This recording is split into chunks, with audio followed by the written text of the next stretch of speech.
Hello and welcome to this episode of Mac Mania. It is episode 63 for the 10th of February 2014, and this is the show where we give you uh, a dose of, well, I was going to say weekly dose, but and we'll talk about that in just a minute, but this is not, we'll talk about it now. This is not a show that's weekly anymore. We've gone fortnightly due to, of course, availability and all that sort of stuff. So we've gone fortnightly. For now, I may do, I don't know, maybe a little weekly thing, maybe on the Mondays that we don't do the show, but I don't know, I doubt it. But anyway, yeah, this is episode 63 for the 10th of February 2014. And joining me today, like always, he was the one that started the show with me back in 2012, I think. I'm not sure if it was 2012. No, it might have been 2011 actually. At the end, I'm not sure. I believe it might have been. I think it was 2011 at the end of it. But anyway, Mark Knight from the Mr. Mark UK1 channel. Hello. Founder of his own YouTube channel. Yeah, founder of his own YouTube channel, Mr. Mark UK1. And he's also got a new, I don't know what you call it, gig, I guess, a new kind of job on the internet. Tell us about that, Mark. I only discovered it today, but tell us about it. Well, funny enough, some of you may know people, may someone named Mick Viandrew, and I met him through the blog TV like I did with Jacob, and he did radio amateur and stuff like that. And he said to me, "Oh, I'm doing some radio show, did you want to be on?" I said, "Well, why not? I've got nothing else to do." So I'm going to be on this talk show for an hour from 12 to 1 on 1,000 mics. I don't know why I'm doing it. I'm not allowed to play music, but I can play jingles. So, and talk about stuff. I have no idea what I'm talking about. I don't even know what I'm doing, so I've not even set it up. So, it's going to be fun. I am the first show, so it's going to be very interesting. Also, we've got the Bonzo 193 show tonight as well. Those who remember Bonzo. It's good to see Bonzo on the show as well. Yeah. Good to see Bonzo on the show as well. So yeah, go check that out. It's just Monday thing, isn't it? It's not an everyday thing. No, it's yet. Weekly. Well, yeah, weekly, Tuesday got college, and Wednesday it's like, man, I don't want to do anything else. I just sit at home with the video camera, behind the scenes of Mac Mania. Yeah. So is it called? What's the name of that? Is it Jazz Hands Radio? Jazz Hands Radio. He's from Scotland. He's not from Scotland. He's from Glasgow. Right. In the nice. UK. Well, good luck to every one of them, and good luck for your show, which will be today. And hope it goes well. I hope you have something to talk about. So Mac you know Mania. these kind of you can talk about Mac Mania, or you could just interact with the chat room. Live at night style. Yeah, live at night.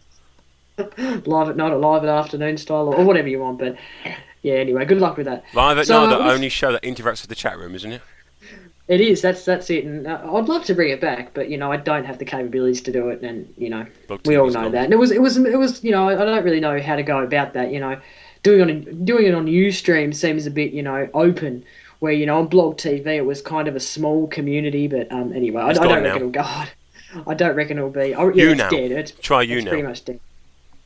Yeah, I could do you now if it's capable. Anyway, let's get to some Apple news. There's not really much going on in the Apple world. Well, like in the Apple company, but there is, of course, things that are surrounding, to do with Apple. There's always these rumours that we just need to talk about, including the iPhone 5. The iPhone 6, the 6th generation. It may have a 10 megapixel camera. With a better filter. So when they bring out this, which of course we don't know when, it will have. It's been reported that the camera will boost to 10 megapixel, and it will have better filters. And this improves by the 5S has a 8 megapixel camera, so it improves by 2, which is pretty good. To think that a phone could have that much of a megapixel camera in it. People could just, ditch cameras these days, couldn't they? And just use their phone for a camera now that the quality is starting to really go up. Yeah. Well. And yeah, it's just really amazing, and I think this is what Apple does best with their cameras. Is they every year when they have when they have an iPhone, every next generation the camera seems to be better, which is so good for the phone. So a 10 megapixel camera there. I'm not sure when we will see this iPhone 6. I keep saying iPhone 5, but it's actually iPhone 6. Um, what are your predictions, Mark, on when we would see iPhone 6? I I don't know. reckon we might see iPhone 6 around about July time, I reckon. WWDC, maybe Hmm. Worldwide Developers Conference, could be their big thing. They have announced the iPhone there in the past. Of course, the iPhone 4 being announced there in 2010. So they do announce the iPhone at the Worldwide Developers Conference, which is the yearly keynote. Um, so of course that's been rumored around, and then obviously the iWatch has been rumored around as well. Now we know that it's been rumored since last year, the iWatch. It hasn't happened yet.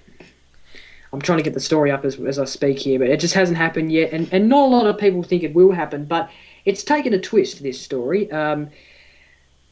Apple has hired a sleep scientist to help with the iWatch team. So this is really weird. I'm just going to read this out. This is from the Mac Life website at maclife.com. Um, they say, we've heard that Apple plans to place a lot of emphasis on health. Its upcoming iWatch, and each new bit of news seems to confirm it. The latest proof seems to come from Apple's alleged hiring of Roy J. E. M. Raymond, a sleep researcher from Philips Researcher. So this is apparently to help with the iWatch. Is this enough, Mark, to say that the iWatch will be happening? Maybe. Who knows? It could be. Do you think we'll see it this year sometime? Maybe in July as well. Maybe do you reckon we'll see it? Or do you still? I think you predict in the prediction show that we will not see it? I know I did, but I think you did too, didn't you? Yeah, I think I did. Does this change anything of your mind, or do you still stick to that prediction, Yeah, I stick. even though they've hired a researcher? Mm-hmm. Right.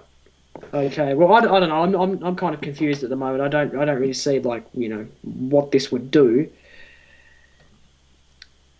Um. So yeah, it's going to be interesting to see the iWatch. Um. Another hot story this week is the keyboard. We're just going to talk about this. I don't know why I'm going to say this, but um, people are saying that the keyboard needs a redesign. It's the only thing that in iOS that hasn't actually got a redesign, really. Yeah, Um, I sort of agree on that because it's been the same for a long, long time and it's never really changed.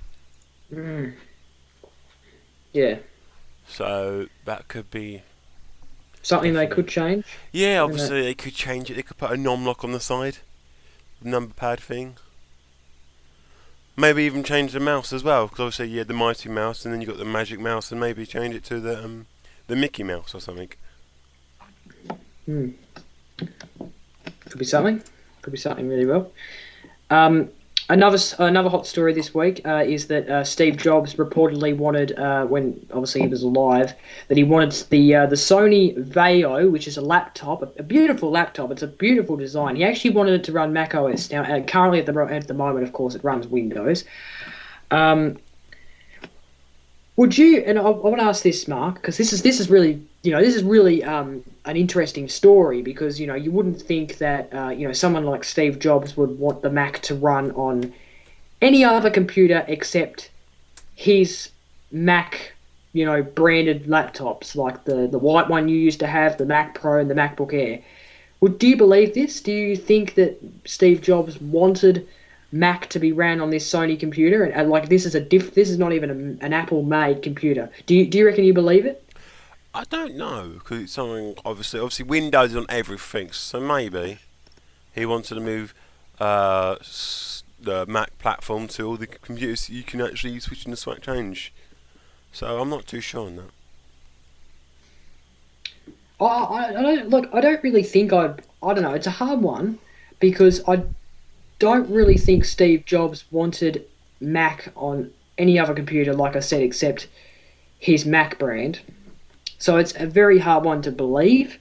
But then again, the Sony Vaio is a very nice laptop, a very beautiful laptop, and you know, Mac is a beautiful operating system. It's dominating Windows. Why not run it on a beautiful laptop like that? You know, it does make sense. You know, I think, you know, if you run it on there, you know, beautiful is the word that I think would describe it. Now, a very interesting story before we get on to the big story. We probably should have done at the start of the show, but I didn't. I didn't want to. I thought I'd leave it to the end. Is an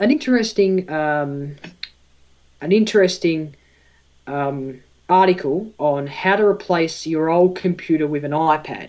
Now, we've talked a lot about this, about how iPads may replace computers, if it will replace computers, what they need to do for it to replace computers. This is a story from GIGAOM, and we'll put all the articles. I'll start putting all the articles that we talk about in the description, so you can kind of press on them, because I'm obviously not going to read it all out. But there is a lot of challenges that come in the iPad, in replacing your computer with an iPad. Mark, I know you wouldn't do it. You wouldn't try and replace your computer with an iPad. No way. Is that simply because the iPad just doesn't have the capability of what you need to do? Yeah, obviously I can, on my computer I can play The Sims, I can play games. I couldn't do that on. I can record what I'm doing now, Mac Mania, and edit so much easier. I couldn't do that on an iPad. I couldn't start recording a game like I do. And that's something that it just doesn't tell anyone, that the iPad is going to take over the computer, because the computer is a lot more functional. It's got a lot more things you can do on it. It allows people to do the things that they need to do. Even, you know, typing something up on a computer is much easier than typing it up on an iPad. You know, you can touch type, you know, the touch typing. When on your iPad, you can't really touch type. It's hard to kind of touch type, you know, on an iPad. So, you know, it's not really the thing. I'll tell you all something. And if you all know, I've returned to YouTube, and I've been doing a couple of YouTube videos. I don't have an actual functional computer at the moment. My desktop's dead. This piece of hardware is dead. This piece of thing, well, it's not dead, but it doesn't really, you know, run anything that I need. And it's slow and buggy. I don't have any computer that runs, so I only have an iPad. I've actually been editing everything on my iPad via iMovie, and I got to say, it's different. It works. You can fully edit something on iMovie, but there is functional things that you can't do on iMovie that you can do on any other editing software. After doing this a couple of times, I'd probably rather a computer still. I wouldn't, you know, I would love to have, once I get my desktop back, I'd switch to there, and, you know, I'd switch to there and edit. Are you getting that fixed, your desktop computer? Yeah, we will get it fixed. I you know, it's a very stupid thing that's happened to it. It's nothing like my computer there. It's just crashed, but it's nothing to do with viruses or anything, I don't think. But once that's fixed, I'd love to go back to there and edit, because, you know, it's a lot of hard work to kind of edit something on an iPad, and I had to because I was editing on my iPod for a while, because I couldn't, you know, I couldn't record video on my iPad because the camera is not very good. So I got this. This is the camera connection kit. I talked about this a couple of episodes ago. I got this for $6. It does work. It's actually got an SD card slot right there. It's got the micro. I think that's the micro. And it's also got a USB. So if you don't want to take your SD card out, you can just plug the camera straight in via USB to, and then obviously with your cord. So that's why I got this, and so I can obviously edit on my iPad and everything. So, but I'd still probably edit. Once I get a computer, I'd still edit on a computer because editing on an iPad is not functional yet with the software that is available. So that's my take on that's pretty much what you need to do to have your iPad take over your computer. Is that you need to have functional stuff for professionals like Mark, who does YouTube and you can't even do a gaming video on an iPad. You can't record gameplay from your PlayStation to your iPad. That's only something you can do on a computer. So do you reckon though any of those things will come to the iPad? Any of those professional things? It will eventually. I reckon it will. You reckon? Yeah, of course. Cause at the moment I'm using Fraps to record this, and I reckon Fraps will come to the tablet on the Android. Oh, the iPhone, sorry, Apple. Yeah. See, there is. I think I'm pretty sure there's a recording thing for your iPad, but it's not actually in the App Store. You have to go to a website and get it. So it's not functional yet. But once these things start coming to the App Store, the iPad will start to really be a thing that people can use professionally. But that's a while away. I don't see that happening anytime soon. Do you, Mark? Not yet. Definitely not. No, definitely not. Definitely not. Okay. We don't do an app of the week, of course, but we're going to talk a bit about app news. And this is a very strange one. A very strange story that I come across today. It was mentioned. It was mentioned on the radio. And this is the first time I found out about it. And I saw an article on my RSS feed about it too. We all know the game Flappy Birds. It's a sensational app. It's a big app. You have it, Mark? You have Flappy Birds, don't you? I've got it, yeah, but I don't play it really. You don't play it really? Yeah. I don't have it. And for those people who don't have it, they will never get it. That's right, they will never get it. I don't know if you heard about this, Mark, but the developer took down the app and he quoted that he just couldn't handle it anymore. He couldn't handle the publicity of the attention that the app was getting. Now, to me, and I can't talk without laughing about it, because why would you put an app on the App Store if you couldn't take the publicity? What's your thoughts, Mark? It's just strange. I was told, obviously, making lots of money off it because of the adverts he's got on it. But he couldn't sell the game because it was free. And it had some version of Mario Kart in or something like that. It was like based on Mario Kart, but it wasn't. So he wasn't allowed to sell it because it was free. But he's making lots and lots of money off of it a day. And so then he decided to take it down, which is very strange. Very strange to everyone, especially me, because you should expect, if you think you've made a really good app and you think it's going to get the attention, you got to be prepared for it. You know what I mean? So it's a very weird thing this guy's done, and I don't know if we're going to see another. I don't know if we're going to see it back on the App Store, but it's very, very weird how he's taken it down, and because of that reason. Wouldn't he be, proud instead of, ashamed? He must, he must have he must be, it's a weird one, isn't it? I don't have any words to say. It's very, very strange. I don't understand why people would do that.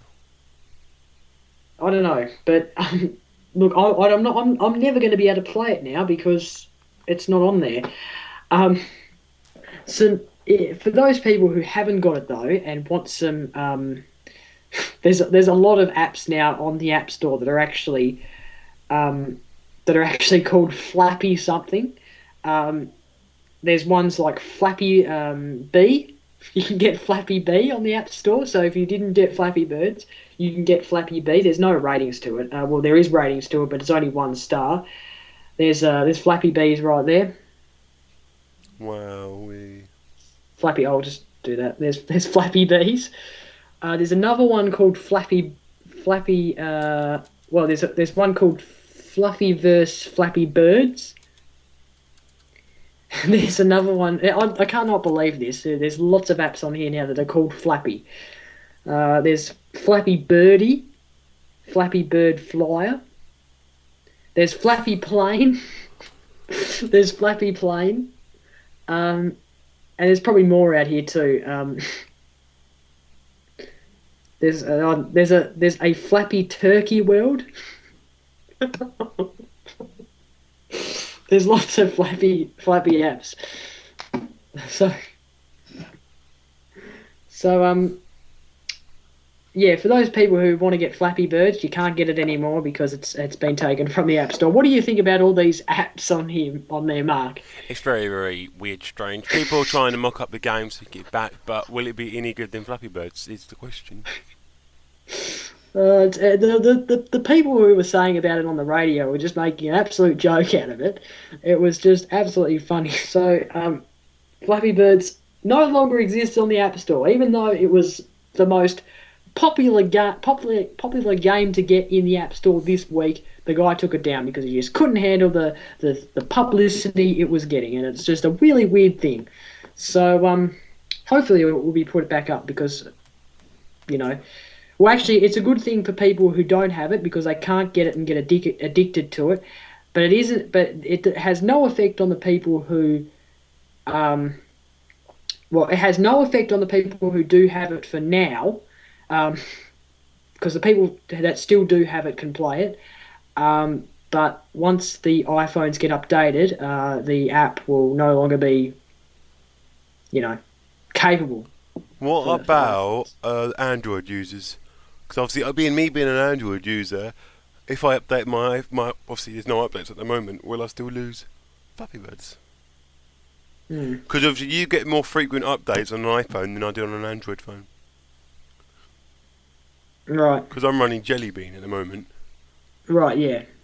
And obviously there's not been an update since I've had the phone. It's just a weird thing this guy's done, and I don't know if he watches this show, but if he does, hello. Can we have you on for an interview to talk more about why you put it down? Because I'd like to know. But anyway, I guess I will never be able to get it, so I'll never be able to get addicted to it. Anyway, anything else you want to say more on that, Mark? That's our top story for today's show: Flappy Birds being disconnected from the App Store. It's just a strange idea, I think. It is, isn't it? Very strange. Before we wrap up the show, I want to. We don't do app of the week, like I mentioned, but I do want to just show off a couple of apps. As everyone would know, the Winter Olympics is currently underway. I'm not sure if you would know, Mark. Do you know about the Winter Olympics and that it's on? Or? Not particularly.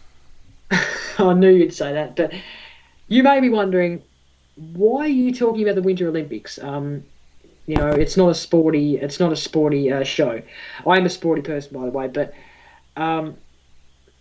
the reason why is because if we can talk about sport if it's to do with Apple, and it is to do with Apple, because I want to show off some apps that help you stay up to date with Sochi 2014. That's where the Winter Olympics is. So I want to go through some apps. I think one of these apps are for Australia only, so I do apologise, but I'm pretty sure you could probably get the same kind of app for your country or wherever you are, because we have a broadcaster that is only broadcasting here in Australia. People know all that about TV. So the first app I want to show off is Sochi 2014 results, and this is what it looks like. It just gives you all the what's coming up. It also gives you the results.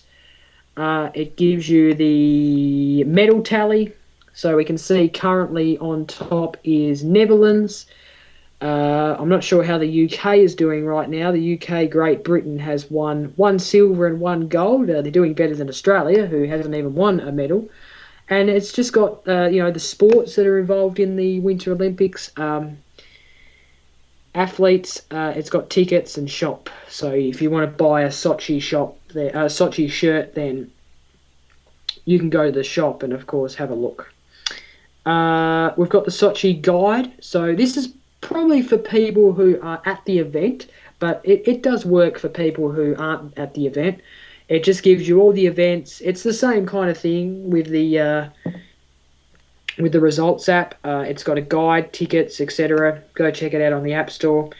A medals media alert. I think this gives you an update. If you have your notifications on, it will pop up on your phone saying that your country has won a medal. The Olympic Hub, this is probably the favourite out of mine because this actually puts all the athletes and everyone who tweets about the Winter Olympics or everyone who puts anything to do with the Winter Olympics on social media into one app, which I think is absolutely brilliant. So whoever made that, well done. And this is an interesting one. This is called 360 Visa 360 Cam, and I'm not really sure how this works. I'm just going to have a look at it now. I think this gives you a 360 video. I'm just going to have a look right now.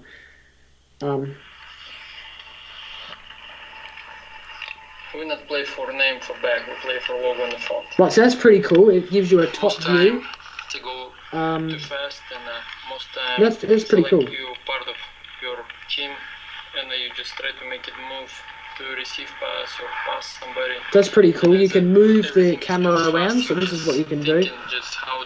That's a pretty cool app, actually. Really good. So that's probably the best one as well, Visa 360 Cam. And the last one is Sochi on 10 for those who are in Australia. You can basically catch up on what's going on and you can watch things live on your smartphone if you can't get to a TV, of course. So that's my little Sochi 2014 apps to get if you want to stay up to date with Sochi and make the Winter Olympics a bit more fun. Then do go to the App Store and get all those apps. Of course, if you just type in Sochi, of course, you will get those. All right, I'm going to take a breath. All right, okay, I think that's it. That's all I've got to talk about. I have got to talk about something as well. Now, yep, all right. For those people who watch your show and they use an Android because they want an iPhone, but they can't afford an iPhone, but they use an Android, there is an app called iOS 7. It's called iOS 7 Launcher. And it actually, I don't know if you can see that, turns your phone into an iPhone. So it actually looks like an iPhone. So when you lock it, oh, okay. It doesn't lock like an iPhone. It doesn't unlock, but it's actually got, oops, that dropped my phone. It actually got the look-alike of an iPhone platform, which I think is pretty cool because I miss my iPod and I do want to get another one or an iPhone, but in years to come probably. But obviously it's called iOS 7 Launcher. If you want to get it, it's free on the App Store. Nice. So anyone who watches who's an Android user, that's definitely something to check out because, you know, it's quite good to do those sort of things, to be able to do those sort of things. Of course, I was excited that you could. I know you were excited as well, Mark, when you found out that you could turn your Windows computer into a Mac. So, you know, when you can do these sort of things, it just, you know, puts the, you know, it gets you a little bit closer on buying that Apple product. So for those people who want to do that, go do that because it's definitely exciting if you definitely find it exciting. That's it for Mac Mania, episode 63. Fortnightly we're going to go now. So we will be back in 2 weeks' time, which will be on the 24th of February, 2014. So do go and stay tuned. There might be a slight date change to that. Because I'm at the doctor's. You're going to the doctor's? Yeah, just get an injection. Ah. Nothing important. What? Just the I don't know, gives you big master. No. All right, we'll sort that out. Of course, that week though we will have an episode, and I'm not sure whether I should do a you know, the ones that we don't do the episode, the days that we don't do the episodes. If I should do a little short video, I'm not sure. What do you think on that, Mark? Do you think that'd be a good idea? Maybe, because it's up to you. Report type style. I don't know. Once a week, I don't know. It's one that you people out there should decide. Do you want to tell everyone where we can find you, Mark? You can find me on YouTube, Mr. Mike UK1. Lots of videos coming out lately. Stanley Parody and Car Mechanic Simulator. Maybe some vlogs. Also, you've got Facebook, Mr. Mike UK1. You can email me, Mr. Mike UK1 at hotmail.co.uk, and Twitter, Mark94UK. Also, Sim Guru Mark, which I've not used for quite a while. Nice. Beautiful. And everyone can find me on Twitter, Instagram, WordPress, Tumblr, BevoB5, and youtube.com/BevoB5 Productions if you would like to subscribe to that. I may even create a BevoB5 Productions 2 for tech kind of content, because I don't do tech content at the moment. But I'd love to do some tech content though, because that's how I started on YouTube, doing tech content, tutorials and all that. I won't be doing tutorials, but you know what I mean. So youtube.com/BevoB5 Productions. And I think that's pretty much it. Thank you everyone for watching, for tuning in and watching the show and supporting the show as well. Of course, you can find us on Twitter, Facebook at MacMania71, and you can also email us macmania71@gmail.com. I think I have I'm just going to check right now. I have the email saved in my mail, I think. Not sure if I do. Yeah. No, I don't. I thought I did. I thought I had it. I thought I have it saved in my iPhone, but I will save it in my iPhone so people who email us can. Mania71@gmail.com. Yeah, that's the email. So, thank you very much, everyone, for joining us on Mac Mania episode 63. Until next fortnight, we'll see you later. Bye for now.